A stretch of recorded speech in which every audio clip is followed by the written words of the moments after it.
þið viljið að verðtrygging á neytendalánum verði afnumin, þá að tala framtíðarlánin, en þið útfærið þetta ekki, þið talið bara að skipa eitthvað starfshóp sem að einhvern veginn á að fara yfir þetta og útfæra þetta. Þetta ósvalega svona loðið niðurstaðar það ekki býsna stórt hagsmunamál fyrir heimilin. Nei, það einfalt að afnema verðtrygginguna. Til málstekur fundarstjórn forseta hv. 4. þingmaður Suðvesturkjördæmis Árni Páll Árnason. Forseti, ég vil vekja athygli á því hér nú og óska eftir upplýsingum frá forseta hvað líði afgreiðslu á beiðni sérstaka umræðu frá hv. þingmanni Sigríði Ingibjörgu Ingadóttur til forsætisráðherra verðtryggingu. Þessi beiðni þessa umræðu hefur legið hér fyrir misserum saman og forsætisráðherra hefur ekki sinnt þeirri skyldu sinni samkvæmt stjórnarskrá og þingsköpum að eiga orðastað við þingmanninn þetta mál. Ég vil þess vegna ítreka mótmæli okkar við því að forsætisráðherra sé látin komast upp með það að sinna ekki starfsskyldum sínum hér gagnvart þinginu.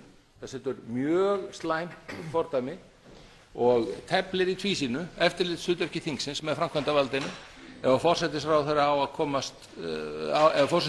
komast upp með að virða þingmenn af vettugi þegar lögð fram skýrt afmörkuð beiðni með málefnalegum hætti efnislega umræðu mál sem í ofanálag mál sem að hæstv. Forsætisráðherra hefur nú talið sem sitt helsta baráttumál í stjórnmálum.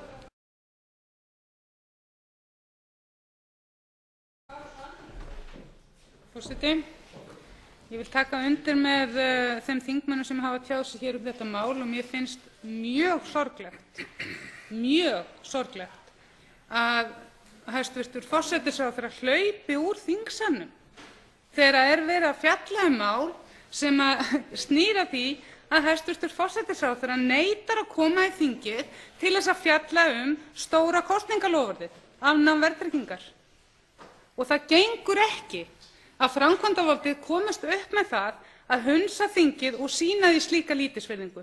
Og ég skora á forseta að láta hæstv. forsætisráðherra heyra það.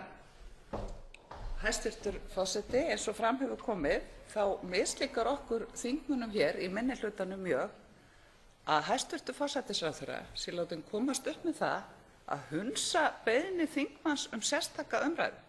Ég lagði fram beiðni sérstaka umræðu verðtryggingu í febrúar síðastliðnum og aftur nú þegar þing kom saman í haust. Við þessu hefur ekki verið orðið og ég ætlast til þess að hæstv. forseti sjái til þess að þessi umræða geti farið hér fram. Og það væri eðlilegt að hún færi fram þegar nú í þessari viku. Þetta málefni hlýtur að vera hæstv. forsætisráðherra tamt. Þetta var hans annað stærsta kosningaloforðið hans. Og hér átti að taka við framsóknarstjórn eða verðtryggingarstjórn. Nú þarf hann að lýsa fyrir okkur hvað fram undan í þessum málum. Enda þetta stórmál fyrir heimilin í þessu landi og fyrir efnahagslífið í heild sinni. Virðulegi forseti, þessi fundarstjórn af hálfu virðulegs forseta og hegðun hæstv. forsætisráðherra endurspeglar hversu brotið og óeðlilegt samband Alþingis við ríkisstjórnina. Það sjálfsagt að ræða svona mál og það kjánalegt að þingmenn þurfa að fara hér upp í hrönnum til þess að verða við svo sjálfsagðri bón, til þess að kalla eftir því að við svo sjálfsagðri bón að henni verði svarað með ákveðnum hætti. Þannig að við ræðum þessi mál. Við getum auðveldlega eytt meiri tíma hér í það að kvarta undan því að við séum ekki að ræða málið, heldur færi í það að ræða málið. Þetta sérstök umræða, hún tekur hálftíma, kannski aðeins meira.